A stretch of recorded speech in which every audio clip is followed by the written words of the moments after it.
We are coming out of Acts chapter 22. Men, brethren, and fathers, hear you my defense, which I make now unto you. And when they heard that he spake in the Hebrew tongue to them, they kept the more silence.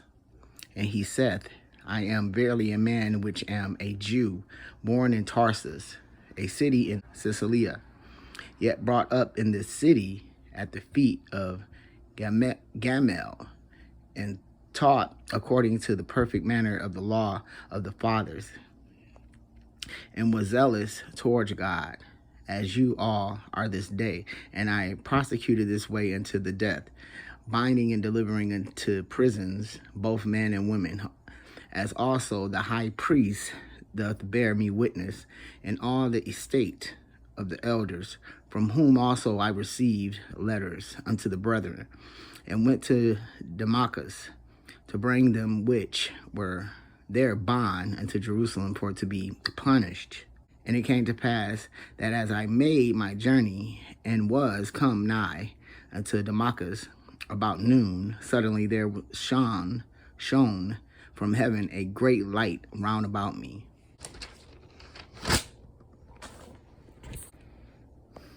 And I fell into the ground and heard a voice saying unto me, Saul, Saul, why prosecutest thou me? And I answered, Who art thou, Lord? And he said unto me, I am Jesus of Nazareth, whom thou prosecutest. And they that were with me saw indeed the light, and were afraid, but they heard not the voice of him that spake to me. And I said, What shall I do, Lord? And the Lord said unto me, Arise, and go into Damascus, and there it shall be told thee of all things which are appointed for thee to do. And when I could not see for the glory of that light, being led by the hand of them that were with me, I came into Damascus. And one Ananias, a devout man according to the law, having a good report of all the Jews which dwelt there, came unto me and stood and said unto me, Brother Saul, receive thy sight. And the same hour I looked up and upon him. And he said, the God of our fathers have chosen thee, that thou shouldest know his will, and see that just one, and shouldest hear the voice of his mouth. For thou shalt be his witness unto all men of what thou hast seen and heard. And now, why tarriest thou? Arise and be baptized, and wash away thy sins, calling on the name of the Lord. And it came to pass that when I was come again to Jerusalem, even while I prayed in the temple, I was in a trance, and saw him saying unto me, Make haste, and get thee quickly out of Jerusalem, for they will not receive thy testimony concerning me. And I said, Lord, they know that I imprisoned and beat in every synagogue them that believed on thee. And when the blood of thy name, and when the blood of thy martyr Stephen was shed, I also was standing by and consenting unto his death, and kept the remnant of them that slew him. And he said unto me, Depart, for I will send thee far hence unto the Gentiles. And they gave him audience unto this word, and then lifted up their voices and said, Away with such a fellow from the earth, for it is not fit that he should live.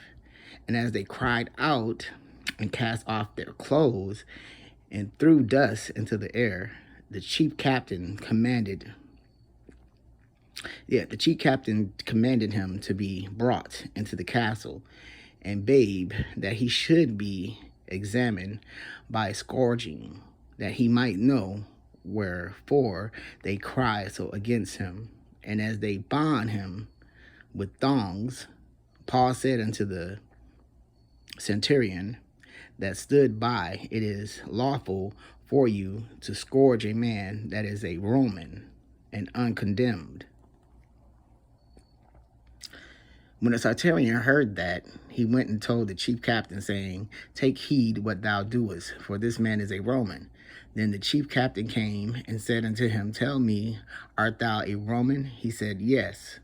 And the chief captain answered, With a great sum obtain this freedom. And Paul said, But I was freeborn. Then straightway they departed from him, which should have examined him. And the chief captain also was afraid after he knew that he was a Roman. And because he had bound him on the morrow, because he would have known the certainty, wherefore he was accused of the Jews, and loosed him from his bands, and commanded the chief priests and all their council to appear, and brought Paul down and set him before them.